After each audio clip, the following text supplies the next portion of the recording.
The Pioneers will be looking to explore a path back to the NEC tournament in 2022 after missing out on the abbreviated four-team version in 2021. Right now, welcome in the head coach of Sacred Heart, now in her 9th season, Jessica Minetti. And surprise, look who's back, grad senior Adrian Haygood. Ladies, welcome to the both of you. And Jess, let's start right there because that's kind of a huge story for your team because you kind of said farewell to Dree last year. And we understand you got a phone call and a visit over the summer. And I imagine that was a pretty happy phone call. What an incredible opportunity that Dree has taken to come back for her extra year of eligibility. We could not be happier. She definitely surprised us. I knew she was wavering a little bit even down the stretch towards the end of the season. And we said our goodbyes and we bid her farewell after graduation. And lo and behold, mid-August, hey coach, wondering if I could come back. And we were like, yes. So super excited to have her back. She definitely has some unfinished business. Well, Dree, I think coach has had high praise for you throughout your career. She talked about offensively, you can do it all. You're fun to coach. You keep getting better. What are some of your individual goals now that you're back? What's on your mind this year? What do you want to accomplish?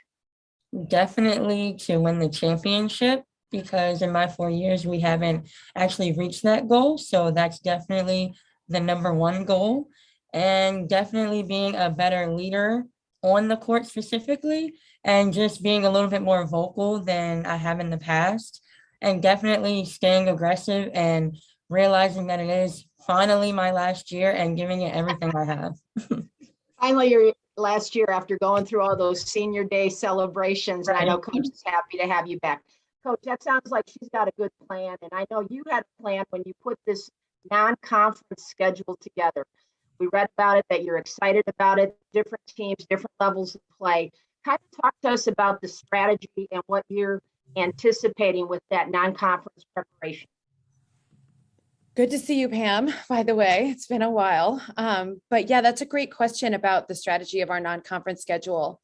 I think for us, we weren't really sure what we were going to have coming back. We graduated 4 of our 5 leading scorers. You know, obviously we were returning Nikki and Kelsey from the all-conference accolades, but we weren't really sure. We knew we'd have a younger team. So we really wanted to expose our players to different levels, different systems, different types of intensity, especially locally. Obviously with COVID, the travel was questionable too. So we just weren't really sure how to move forward until we said, hey, let's kind of get a little piece of everything and really challenge ourselves, especially early, to see what we're made of. I think non-conference always challenges us in really positive ways for conference. Our light bulb tends to start to go off a little bit with our chemistry and the way we develop in the system late December. So I think this schedule will absolutely help us as we prepare to finally have another exciting conference season with fans in the stands this year.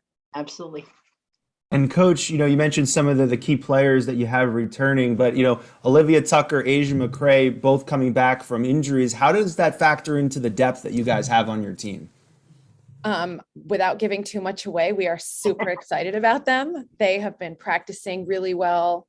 They both have done a tremendous job in their rehab, and they're confident and strong and ready. I think they're really ready. They're hungry, and they bring a whole new competitive level to practice every day. So could not be more thrilled to have them back. And I'm excited to see what they can do. I think some teams are in for a nice little surprise. Coach, Craig, go ahead.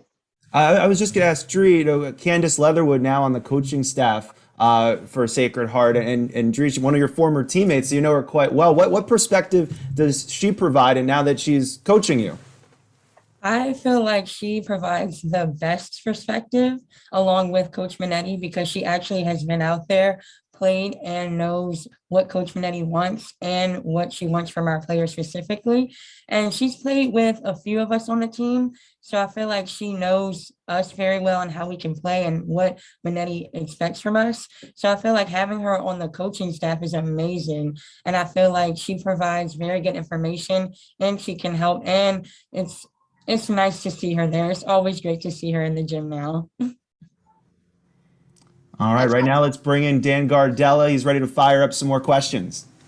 Thanks so much, Craig. Coach, consistency in making it to the Northeast Conference playoffs is something that Sacred Heart was a staple in. So I'm curious, how did you manage the expectations or approach this season's expectations to a team last year that didn't get to experience a postseason? Well, I think the team last year knows they were the one team that one time that didn't make it. It's not happening again. So, unfortunately, the amount of teams that were able to participate in postseason were cut, and we missed it by one. And I think it's a very real emotion to feel those things and to say, hey, like, we really, really, really did not live up to the standard that we expect. So this year we're a little more hungry. We talk about it. We say, hey, like, that's not what we do here. We want this to be top 2 every year, competing for the NEC gold ball. So I think for us, it's motivation. I think for us, it's a reminder that, hey, we have to work and be hungry and really earn the respect of our opponents. We can't just walk in with our Sacred Heart jersey on and think teams are going to roll over. So I really like what it's done with our mental approach. And I'm hoping to see that the team continues to stay competitive and hungry as we prepare for the conference season ahead. One thing that you really saw from your team last season was you saw a lot of your younger players stepping up and progressing. I would like to think the way that you would like them to, specifically Kelsey Wood, who was on the all-conference rookie team. Sonia Smith played some big minutes for you. How do you see their progression helping you lead this young team that you had previously mentioned? Dan, I love that you asked about leadership a little bit, because that's something we've really been searching for throughout the summer. And it has really become more exposed now in our preseason, where we've had some really great leaders emerge. And those leaders don't have to be seniors or juniors, right? Some of that leadership can come from sophomores like Kelsey, whose voice is going to be heard on the floor pretty consistently. So Kelsey and Sonia, they've done a tremendous job really continuing to develop their game. They talk about how they want to be better as individual players, how they want to be better and contribute to the team to help our team win. But I think our leadership piece has really developed in a positive way. Dree obviously has come back and wanted to lead our team this year and step out of her comfort zone. And I think she and Nikki have encouraged the other players to step out of their comfort zone. So with Kelsey and Sonia, sky's the limit with them. Just got to keep them healthy and keep them consistent. And I think they'll provide great contributions as we move forward. Dree, for you coming back for a 5th year, your name is already across the Sacred Heart record books. Your top 15 in career points, your top 5 in 3-pointers made for your career. How much of your own legacy excites you the most about being able to come back for a 5th year? Definitely hearing how much confidence people have in me and hearing my name a lot and everybody just excited that I did come back just gives me so much more motivation for this year, especially, and we're going to have fans, so that also excites me.